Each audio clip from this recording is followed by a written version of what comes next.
जय हिंद दोस्तों। पहले वीडियो में हमने देखा था कि प्रेजेंट सिंपल।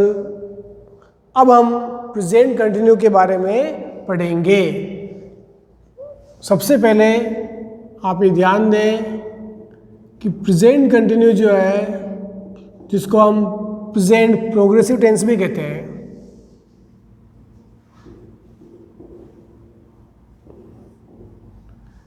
इसकी हिंदी में पहचान क्या है?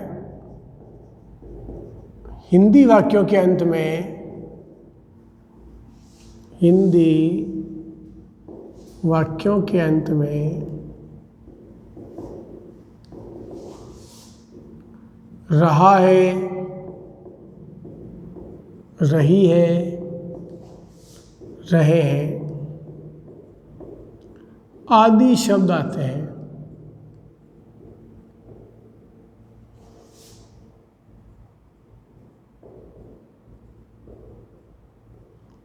हिंदी वाक्यों के अंत में रहा है, रही है, रहे आदि शब्द आते हैं। अगर किसी भी वाक्य के अंत में आपको रहा है, रही है, रहे लिखा आ रहा है, समझ जाएगी जो वाक्य है वो प्रेजेंट कंटिन्यू का है। यानी वर्तमान में जो भी काम चल रहा होता है वो सब इस टेंस में आता है। जैसे मैं आपको पढ़ा रहा हूँ तो ये इस समय चल रहा है, इसलिए प्रेजेंट कंटिन्यू है। आप पढ़ रहे हैं, ये प्रेजेंट कंटिन्यू है। हम यहाँ खड़े हैं, ये भी प्रेजेंट कंटिन्यू है। पंखा चल रहा है, प्रेजेंट कंटिन्यू।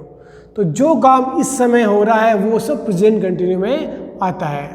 अंग्रेजी में इसका स्ट्रक्चर होता है सब्जेक्ट, फिर helping verb is, am, are में से कोई एक यूज करनी होती है, मेन वर्ब की फर्स्ट फॉर्म, उसमें आईएनजी प्लस ऑब्जेक्ट। इस स्ट्रक्चर से हम प्रेजेंट कंटिन्यू का जो वाक्य होता है उसकी अंग्रेजी बनाते हैं। उदाहरण के तौर पर पहला वाक्य देखिए आप, मैं आपको पढ़ा रहा हूँ। ये एक वाक्य लिखा मैंने, मैं आपको पढ़ा रहा हूँ। तो इस वाक्य में सब्जेक्ट क्या है? मैं। वर्ब क्या है? पढ़ाना। और जिसको पढ़ा रहा हूँ वो ऑब्जेक्ट। लास्ट में रहा है, रही है, रहे हैं, रहा हूँ, ऐसे शब्द अगर वाक्य में आ रहे समझ जाओगे वो प्रेजेंट कंटिन्यू है। अब मैं की अंग्रेजी होती है आई। आई के साथ ईजेमार में से क्या आता है? तो हमें ध्यान होना चाहिए कि आई के साथ सदैव एम का प्रयोग होता है, आई एम। फिर वर्ब क्या है? पढ़ाना। पढ़ाना को हम बोलते हैं टीच। टीच यानी पढ़ाना। आप ये ध्यान दें कि रीड यानी पढ़ना और टीच यानी पढ़ाना। तो पढ़ाना है तो टीच यूज करें और पढ़ना है तो रीड यूज करें। तो आई एम टीच। अब इस वर्ब में आप आईएनजी लगाएंगे तो बनेगा टीचिंग। I am teaching. आपको यानी कि you, I am teaching you, मैं आपको पढ़ा रहा हूँ। अब हम ये जान लें कि भाई इज कब आता है, एम कब आता है, आर कब आता है। तो आप हमेशा ही बात ध्यान दें कि आई के साथ एम आएगा और वी, यू, दे जितने भी बहुवचन करता हैं, प्लूरल बहुवचन करता के साथ are, he, she, it, name third person singular के साथ ही, शी, इट, नेम एक वचनकर्ता के साथ इज का प्रयोग होगा। सेंटेंस नंबर 2, वह इस समय, वह इस समय एक कहानी लिख रहा है।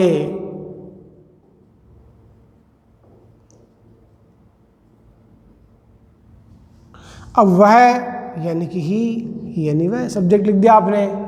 सब्जेक्ट के बाद आपको ईजेमार में से एक लिखना है, तो ही के साथ इज का प्रयोग होगा। ये लिख दिया मैंने, इज, ही इज। अब वर्ब की फर्स्ट फॉर्म आएगी। वर्ब ढूंढें आप इसमें, वर्ब हमेशा लास्ट में आती है। तो लिखना, राइट मीन्स लिखना। अब इस राइट में आपको आईएनजी जोड़ना है। तो इस बात का ध्यान दें कि जब हम राइट में आईएनजी जोड़ेंगे तो लास्ट का ये जो वोवल है ये ई हट जाएगा और आपका आंसर बनेगा इस प्रकार। राइटिंग, ये ई वापस नहीं लिखना है। तो ही इज राइटिंग, तो इस ई को हटा देवे और आप आईएनजी लिख देवे। तो ही इज राइटिंग। अब वो क्या लिख रहा है? एक कहानी, ए स्टोरी, ये आपका object. He is writing a story. अब इस समय, इस यानी दिस, और समय को टाइम बोलते हैं, दिस टाइम, और समय के आगे एट का प्रयोग करते हैं अपन अधिकतर। तो at this time, at this time यानी इस समय। तो he is writing a story at this time, कि वह इस समय कहानी लिख रहा है।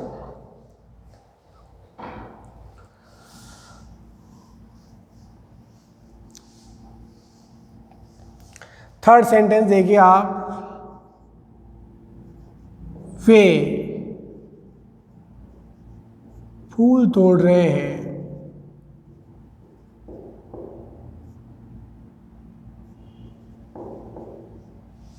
वे यानी दे।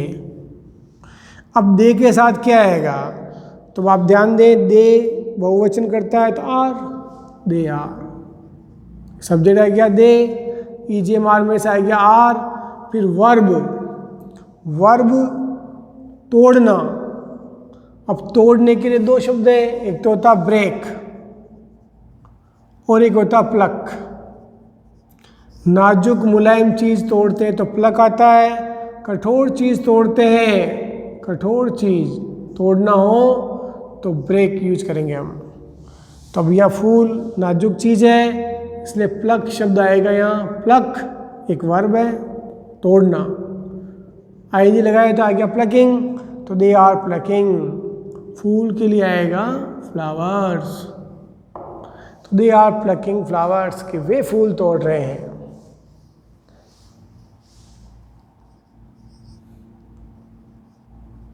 लता इस समय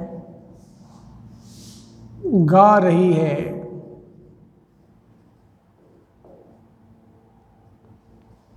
लता एक नाम है, ये आ गया लता।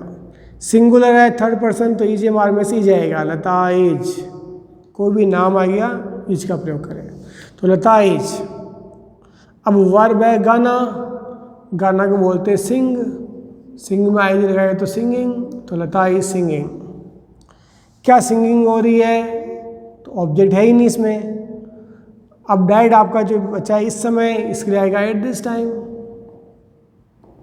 At this time.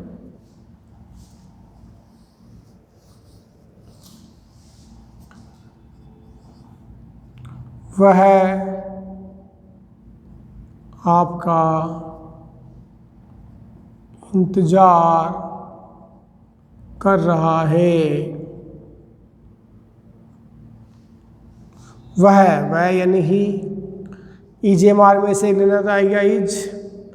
फिर वर्ब क्या है? ढूंढे आप, इंतजार करना, सोन बोलते हैं वेट, तो वेट में लगाए वेटिंग, ही इज वेटिंग।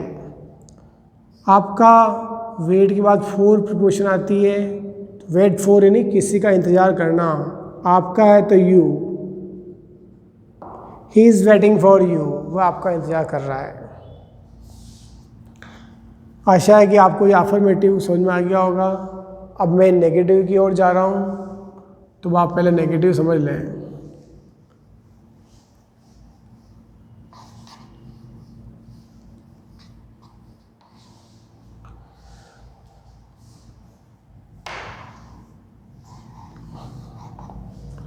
तो अब हम प्रेजेंट कंटिन्यू में नेगेटिव पढ़ेंगे।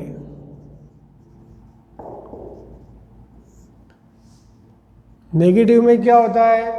केवल नहीं शब्द हो रह जाएगा, बाकी सब होगा वही है। अर्थात स्ट्रक्चर होगा सब्जेक्ट, फिर हेल्पिंग वर्ब ईजीएमआर में से कोई एक यूज करनी है, फिर नोट लगा देवे, फिर वर्ब की first form ING, object. First sentence देखिए, वह इस समय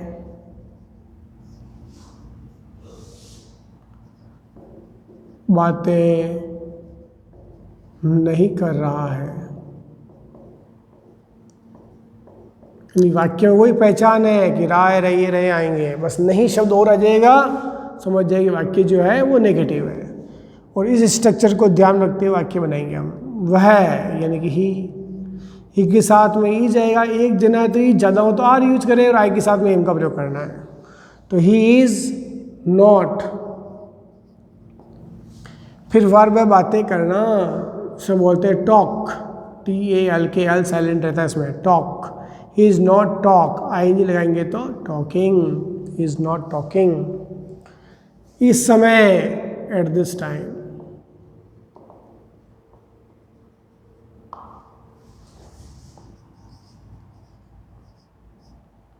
वे क्रिकेट नहीं खेल रहे हैं।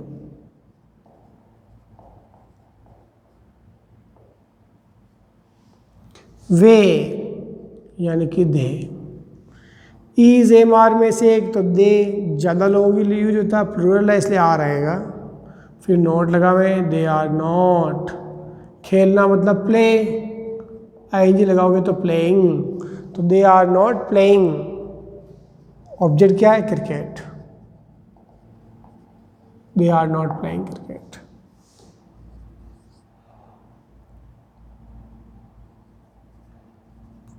कुछ बच्चे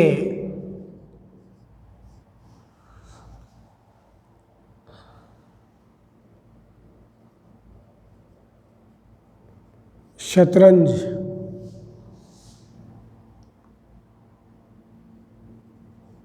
नहीं खेल रहे हैं।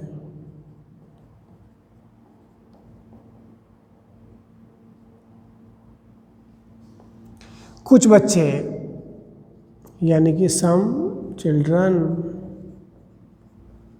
चाइल्ड यानी बच्चा, चिल्ड्रन यानी बच्चे, ये बात ध्यान दें। तो सम चिल्ड्रन ये सब्जेक्ट हो गया। अब EJMR, तो बच्चा अगर एक है तो जाएगा, ज़्यादा है तो और यार। फिर नहीं आ गया तो नॉट। खेलना मतलब प्ले, ING लगाया playing, some children are not playing. शतरंज यानी कि चेस।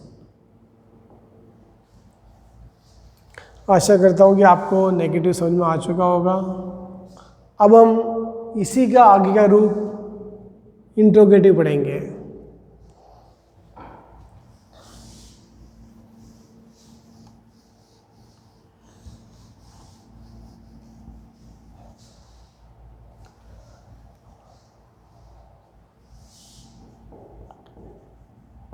इंट्रोगेटिव में सबसे पहले आपको हेल्पिंग वर्ब का ध्यान देना है। प्रेजेंट कंटिन्यू की हेल्पिंग वर्ब क्या है? तो इज एम आर।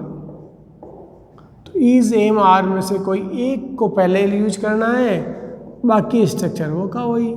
सब्जेक्ट आएगा, वर्ब आएगी, ING आएगा, ऑब्जेक्ट आएगा और लास्ट में क्वेश्चन मार्क। अब फर्स्ट वाक्य देखें आप कि क्या तुम एक उपन्यास पढ़ रहे हो? क्या तुम एक उपन्यास पढ़ रहे हो? अब तुम सब्जेक्ट है, देखो आप, जिसको अपन यू बोलते हैं। अब यू के साथ में आर आता है, इसलिए स्टार्ट में आ जाएगा आर, यानी हेल्पिंग वर्ब पहले आएगी, ये बात ध्यान दें। यू के साथ में आर आता है तो उस आर को आगे लिख देंगे, आर यू, आर फिर सब्जेक्ट यू। अब वर्ब चाहिए पढ़ना, तो आर यू रीड, ING लगाओगे तो रीडिंग, आर यू रीडिंग। क्या पढ़ रहे हो? उपन्यास, ए यानी एक, उपन्यास के लिए आएगा novel. Are you reading a novel? Question mark लगाएंगे आप। क्या वह इस समय सो रहा है? क्या वह इस समय सो रहा है?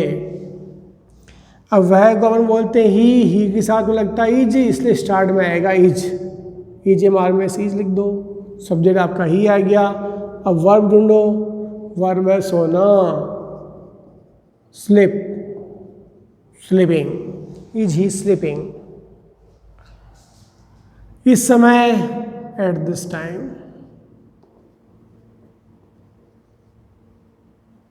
Is he sleeping at this time, क्या वह इस समय सो रहा है। क्या वे इन दिनों कंप्यूटर सीख रहे हैं। वे यानी होता है दे के साथ में क्या आएगा, आर सबसे पहले, आर दे। सब्जेक्ट हो गया, अब आपको चाहिए वर्ब, सीखना, जिसको बोलते हैं लर्न,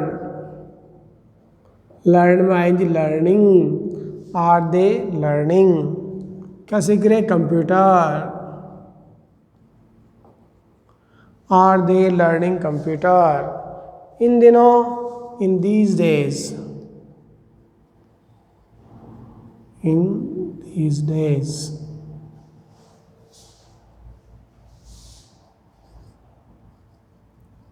क्या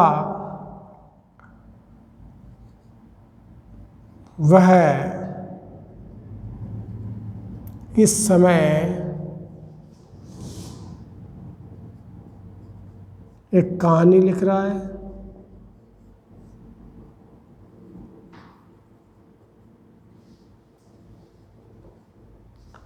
वह के लिए क्या आता, ही के साथ क्या आएगा, इज, तो is he.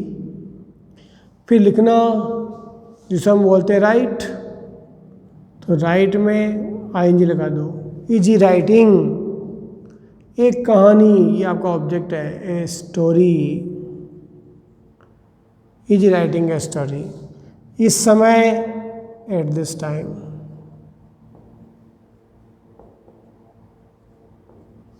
Is writing a story at this time.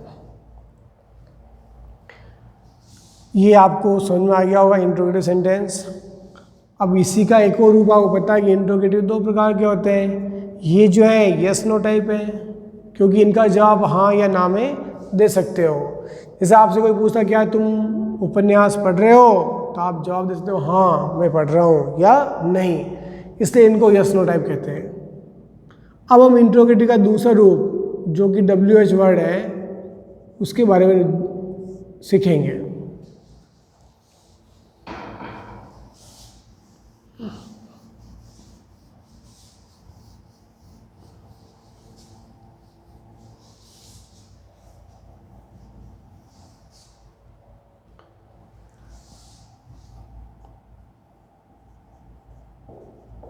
यानी स्ट्रक्चर में कुछ नहीं करना, आपको WH वर्ड आगे और लिख देना है, बाकी सारा वो कवर हो जाएगा। यानी कि WH वर्ड पहले आ जाएगा, फिर हेल्पिंग वर्ब इज ए मार, फिर subject, first form, ING, object, question mark. अब सेंटेंस शुरुआत करते हैं। जैसे वह कहाँ खेल रहा है,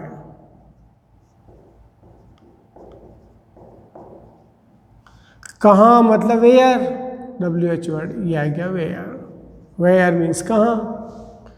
WH वर्ड के बाद इज एम आर में से एक यूज करना है, तो इज आएगा, एम आएगा या आर आएगा, ये डिपेंड करता है सब्जेक्ट पे, यानी कि वह के हिसाब से। तो वह यानी ही के साथ में इज आता है, तो पहले आपको इज लिखना है, बाद में ही लिखना है। तो वेयर WH वर्ड, फिर इज लिख दिया, फिर ही लिख दिया। अब वर्ब है खेलना, खेलना को बोलते हैं प्ले, तो ये बन गया playing. Where is he playing, वह कहाँ खेल रहा है, क्वेश्चन मार्क, ऑब्जेक्ट है ही नहीं।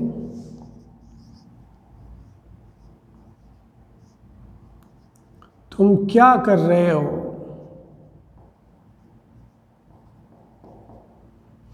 क्या मतलब व्हाट।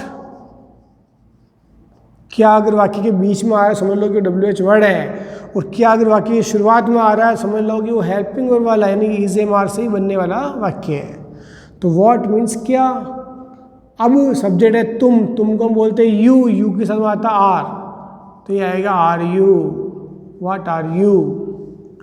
फिर वर्ब है करना, तो डू में आएंगे लगाओ doing, what are you doing, आप क्या कर रहे हैं या तुम क्या कर रहे हो। वह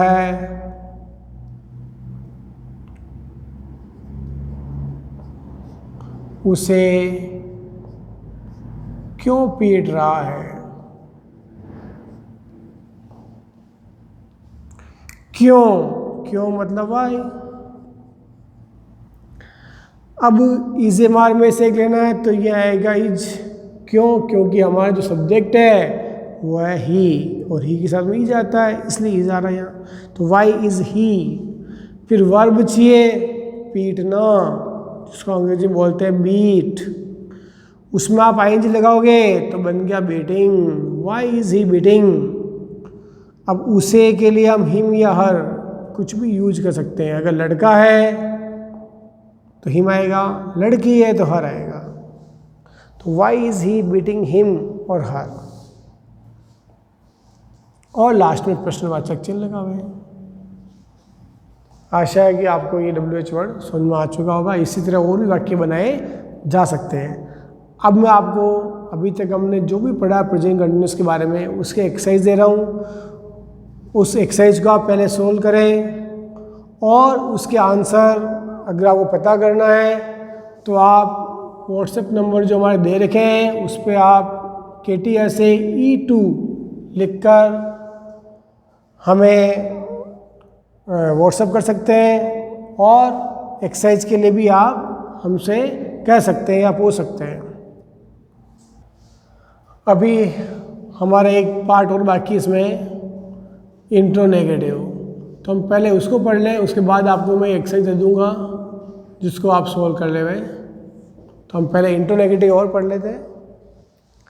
इंट्रो नेगेटिव में कुछ भी नया नहीं है। सबसे पहले आप ये ध्यान दें कि हमारी जो हेल्पिंग वर्ब है इज एम आर, पहले उसका यूज करना है। देन सब्जेक्ट आ जाएगा, फिर नॉट, फिर वर्ब, फिर आईएनजी, ऑब्जेक्ट और लास्ट में क्वेश्चन मार्क। मतलब हेल्पिंग वर्ब पहले आएगी और सब्जेक्ट के बाद नोट का प्रयोग करना है। ये विशेष बात ध्यान रखें। सेंटेंस फर्स्ट देखिए आप, क्या वह खाना नहीं बना रही है। इस वाक्य को ध्यान देखो, क्वेश्चन मार्क आ रहा है, इसे इंट्रोगेटिव है और नहीं आ गया मतलब नेगेटिव है, तो ये इंट्रोनेगेटिव कहलाएगा वाक्य। अब इज एम आर में से हम इज लेवे, एम लेवे, आर लेवे, ये सब्जेक्ट पे डिपेंड करता है। अब वह यानी कि शी के साथ में इज आता है, इसलिए हम स्टार्ट में आएगा इज, तो इज सब्जेक्ट हो गया हमारा शी। फिर नॉट लिखें, इज शी नॉट। फिर वर्ब लिखें बनाना, जिसको अपन मेक भी कह सकते हैं और कुक भी कह सकते हैं, तो मेकिंग या कुकिंग कुछ भी लिख सकते हो आप। इज शी नॉट मेकिंग, और खाना के लिए आएगा फूड। बेटर वर्ड मेक है यहाँ, इसलिए मेकिंग लिखें आप। क्या वे फूल नहीं तोड़ रहे हैं।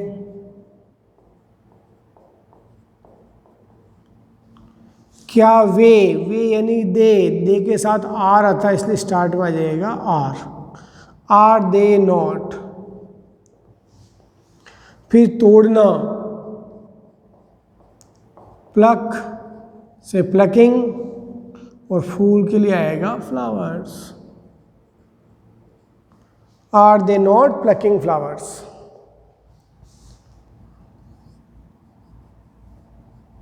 क्या राम बाजार नहीं जा रहा है।